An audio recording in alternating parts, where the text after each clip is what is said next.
Educação financeira com os poucos nomes que existiam. Quando eu escrevi meu primeiro livro, Dinheiro, o Segredo de Quem Tem, os primeiros nomes que eu vi falando sobre educação financeira aqui no Brasil, ganhando destaque na mídia. Como é que foi pra você, assim, você foi um precursor? Você se sente um precursor desse tipo de assunto? Não, na verdade eu me inspirei em algumas pessoas, eu aprendi educação financeira com os poucos nomes que existiam. Havia um colunista da revista Veja nos anos 90, Luiz Frankenberg, que tinha uma página falando sobre os produtos dos bancos, um pouco de economia, um pouco dos cuidados com o orçamento. Não fez tanto sucesso, mas ele sim, talvez seja o precursor da educação financeira no Brasil. Quando eu escrevi meu primeiro livro, Dinheiro, o Segredo de Quem Tem, o livro que liderava o ranking dos mais vendidos no Brasil, no geral, era Pai Rico, Pai Pobre, do Robert Kiyosaki, um havaiano, um americano. É um livro que faz sucesso até hoje. Havia muito bom livro. Eu recomendo a todos que leiam Pai Rico, Pai Pobre, que dá uma visão meio que escolhas de carreira, de investimentos, trabalho, empreendedorismo, enfim, um livro muito... Ele diz muita coisa em poucas palavras, né? É um livro muito inteligente. E ele era o mais vendido do Brasil, e havia um autor brasileiro que estava entre os 10 mais vendidos, que era o Mauro Halford. Ele ficou durante anos na Rádio CBN falando sobre investimentos. Tinha um livro chamado Investimentos, que eu considerava excelente. Eu lembro na época, o Investimentos do Mauro Halford tinha 100 mil exemplares vendidos. Eu dizia, cara, se um dia eu tiver 10% do que esse cara vendeu, eu terei feito já o meu trabalho. Quem diria, né?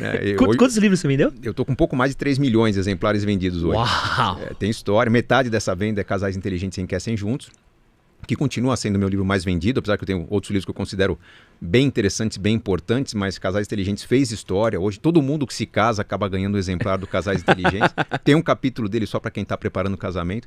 Mas... apesar de não ser o precursor, não ser o pai da educação financeira, eu percebi que havia uma lacuna gigante no Brasil. Quando eu comecei a escrever, o produto de crédito mais utilizado no Brasil, pasmem, era o cheque especial. As pessoas usavam mais, no geral, o volume de cheque especial era maior do que o volume de financiamento imobiliário, financiamento de carro, empréstimos pessoais. Então se usava muito mal os empréstimos, muito mal o crédito. E o produto de investimento mais utilizado, que hoje ainda está entre os primeiros, mas era o número 1, era a caderneta de poupança, que para quem estudou um pouquinho, leu um pouquinho, está bem atrás de produtos de investimento equivalentes em desempenho e segurança. Então eu percebia que tinha muito a ser dito. Escrevi meu primeiro livro numa época em que o Brasil tinha juros de 24% ao ano, então basicamente era fácil falar, gente, se você deixar seu dinheiro no banco, ele se multiplica muito. Você vai chegar ao seu primeiro milhão num prazo curto, 7, 8, 10 anos.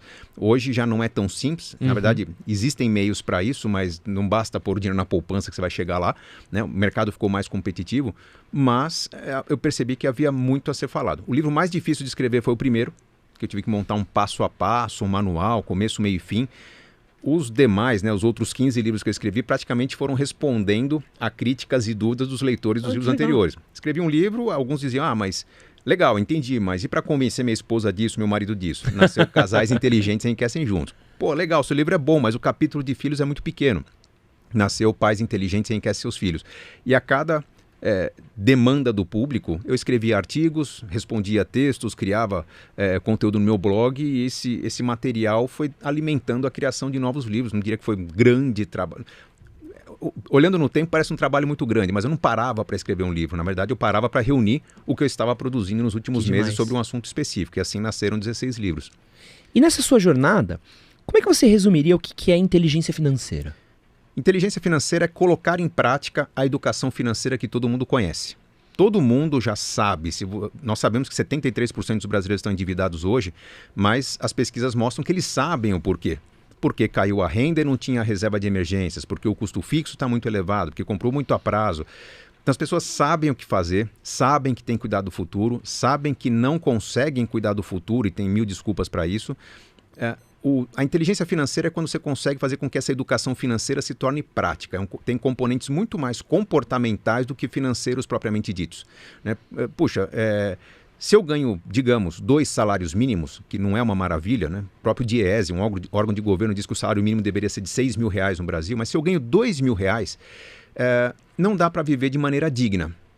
Não dá, nas grandes cidades brasileiras. Mas será que se de repente eu tivesse um pouco mais de mobilidade, ampliasse meu leque de possibilidades, imaginasse onde que as pessoas que ganham R$2 mil por mês no Brasil vivem bem?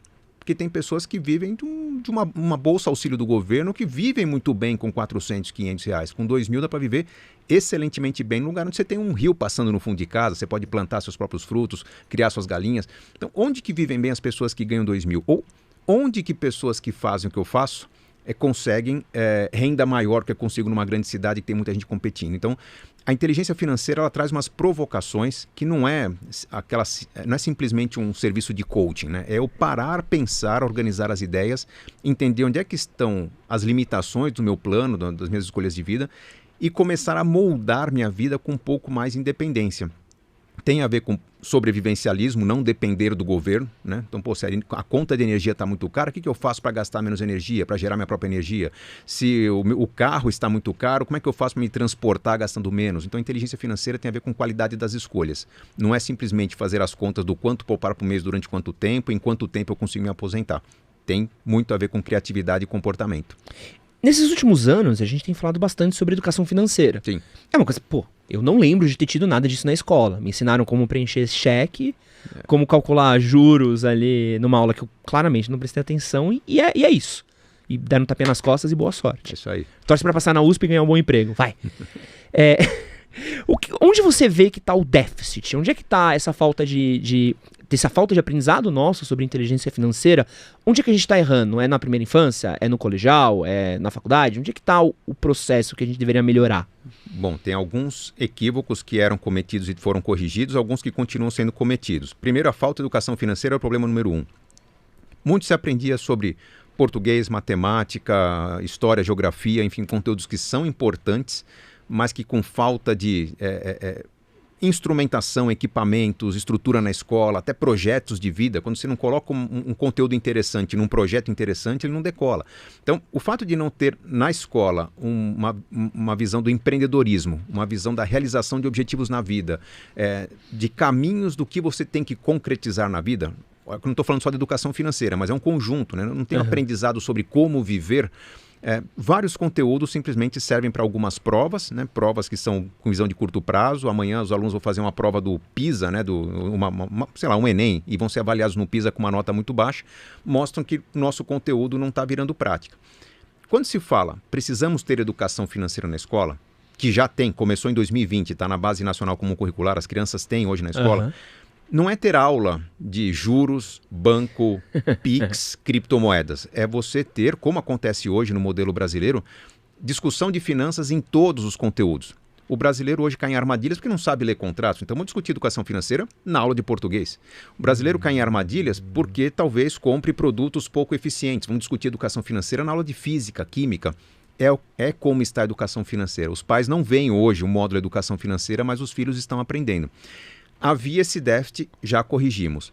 Tem um outro déficit muito grande, que é a falta de uma visão empreendedora, que eu acho que deveria estar na escola também.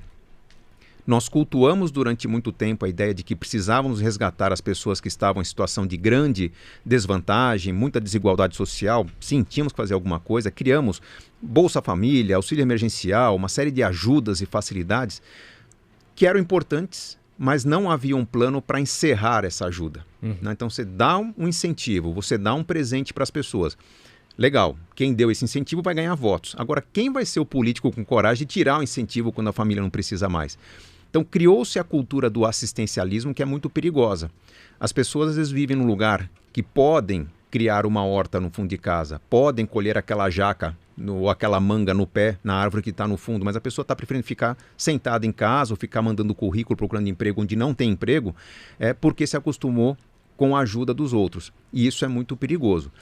Perceba que se você for para um outro país, não sei se você já morou um tempo fora, eu já morei um tempo no Canadá, quando você imigra para um outro país, um país sério, pelo menos o país que eu morei era assim, no Canadá, você chega, se não tem emprego, o governo te dá um programa chamado Outplacement, preparação para emprego. Legal, gratuito, e se eu tiver filhos ainda ganho uma mesadinha, $800 por mês, gratuito. Só que há um compromisso. Se em um ano eu não conseguir emprego com aquele serviço que o governo me dá, simplesmente eu sou deportado, eu volto para o meu país. Então eu tenho uma pressão para colher resultados com aquele esforço que o governo me dá. Aquilo faz com que a empregabilidade aumente bastante, o desemprego fique baixo, o governo consegue absorver uma série de imigrantes. Então há uma contrapartida, não é simplesmente uma doação, tira do rico e dá para o pobre. Nós precisamos tirar dos ricos e ajudar os pobres para que os pobres fiquem ricos, e não para que os pobres continuem dependendo dos ricos. Esse é um grande buraco que nós temos no Brasil hoje.